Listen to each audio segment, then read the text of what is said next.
পশ্চিম মেদিনীপুরের খড়গপুর শহরের খড়িদা এলাকায় বাম নেতা অনিল দাসকে মাটিতে ফেলে মারধরের অভিযোগ উঠল স্থানীয় তৃণমূল নেত্রী বেবি কোল এবং তার অনুগামীদের বিরুদ্ধে।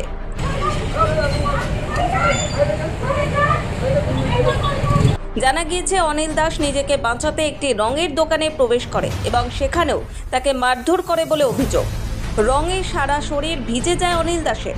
পরে স্থানীয়দের সহায়তায় খড়গপুর টাউন থানায় পৌঁছন এবং তৃণমূল নেতার বিরুদ্ধে লিখিত অভিযোগ দায়ের করেন। 12 ঘন্টার মধ্যে পুলিশ 4জনকে অ্যারেস্ট করে। আমরা বিকেলবেলা থেকে পুরো খড়গপুর পেরিয়ে বসি। ঘটনার খবর পেয়ে খড়গপুর সদর প্রাক্তন বিধায়ক এবং প্রাক্তন চেয়ারপারসন প্রদীপ সরকার ঘটনাস্থলে ছুটে যান। তিনি বলেন যে বেবি কোল তাদের দলের সদস্য, তবে তিনি জানেন না যে বেবি কোল এখন কোন পদে আছে। তিনি পুলিশকে তড়িঘড়ি ব্যবস্থা নিতে বলবেন। যদিও এই ঘটনার পর বেবি কোলের সাথে যোগাযোগ করা হয়েছিল, তিনি ফোন ধরেননি। এদিনের এই ঘটনায় রীতিমতো চাঞ্চল্য ছড়িয়েছে এলাকায়। আমার পাড়ার একটি কেবিল অপারেটর যার নাম হচ্ছে রাজেশ, তার ওয়াইফ দুর্গা সাহু তার ঘরের পায়খানা বন্ধ করে দিয়েছে, দেওয়াল ভেঙে দিয়েছে। সেই ব্যাপারকে কেন্দ্র করে আমি তার সঙ্গে এসে থানায় কমপ্লেন করেছিলাম। অভিযোগ করার পর সেই অভিযোগের ভিত্তিতে পুলিশ ইনকোয়ারি করেছিল এবং সেই জন্য এইটা করা হলো যাতে কারো উপরে কেউ অত্যাচার করলে যে প্রতিবাদ করবে তাকে প্রাণে মেরে ফেলো। এই পরিবেশটা তৈরি করার মধ্য দিয়ে যাতে কোনো প্রতিবাদ না হয় তার একটা চক্রান্ত চলছে এই তৃণমূল দলের পক্ষ থেকে। আমি প্রশাসনের কাছে দাবি করব 12 ঘন্টার মধ্যে 4জন যেন অ্যারেস্ট হয় এবং যে ঘরটা ভেঙে দেওয়া হয়েছে, দেওয়াল পায়খানা বন্ধ করে দিচ্ছে, তার দেওয়াল দেওয়া হয় এবং পায়খানাটা চালু করা হয়। যদি না হয় 12 ঘন্টা পর আমরা বামপন্থীর পক্ষ থেকে বৃহত্তর লড়াইয়ের জন্য আমি প্রস্তুতি নেব।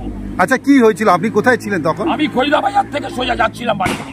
আচ্ছা, রাস্তায় ছিলাম, রাস্তায় দাঁড় করিয়ে রাস্তায় ফেলে এইসব করা হয়েছে। 3000 টাকা। আপনার গায়ে কি দিয়েছে? গায়ে প্রথমে কালো রং নিয়ে এসেছিল, পিচকিরিতে দিয়েছে। দোকানে ঢুকে যাওয়ার পর সেই দোকানের 5 লিটারের ডাব্বা দিয়ে আমার মাথায় মারে।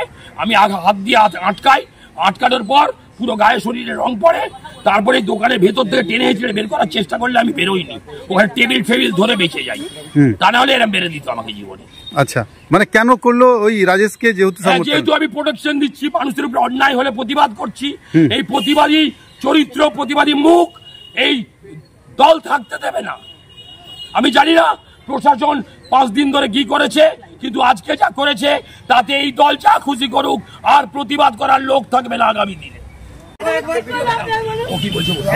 বিরোধ থাকতে পারে, কিন্তু খড়গপুর শহরে এরকম ধরনের আচরণ কোনোদিন হয়নি আর এটাকে কোনোদিনই আমরা সমর্থন করতে পারি না। সে যেই হোক, আজকে রাজনৈতিক বিরোধ থাকতে পারে, কিন্তু এরকম যে নেতা তার প্রত্যেকে সম্মান আছে। ভিন্দা একজন বর্ষিয়ান নেতা, খড়গপুরে দীর্ঘদিন ধরে মানুষের জন্য কাজ করে। যেটা হয়েছে এটা অন্যায় হয়েছে, আমরা কোনোদিনই ব্যক্তিগতভাবে সমর্থন করি না। আপনারা কি দলের কাছে এটা জানাবেন যে তার বিরুদ্ধে তারা দেখবেন? আমি শুনলাম, শুনেই আমি থানাতে এলাম। কেন ভিন্দার সাথে আমাদের সবার সাথেই সম্পর্ক আছে, এমন তো বলবো না যে নেই। উনি যে কোনো রেলের যে কোনো সমস্যা নিয়ে থাকে, তো আমি যা শুনেই এলাম। মানে এটা হওয়া উচিত না, যেই করে থাকুক অন্যায় করেছে। আপনাদেরই দলের? হ্যাঁ, আমাদের দল অবশ্যই তো অস্বীকার করছি না। আপনারা কোনো ব্যবস্থা নেবেন? কথা বলছি, কথা বলো।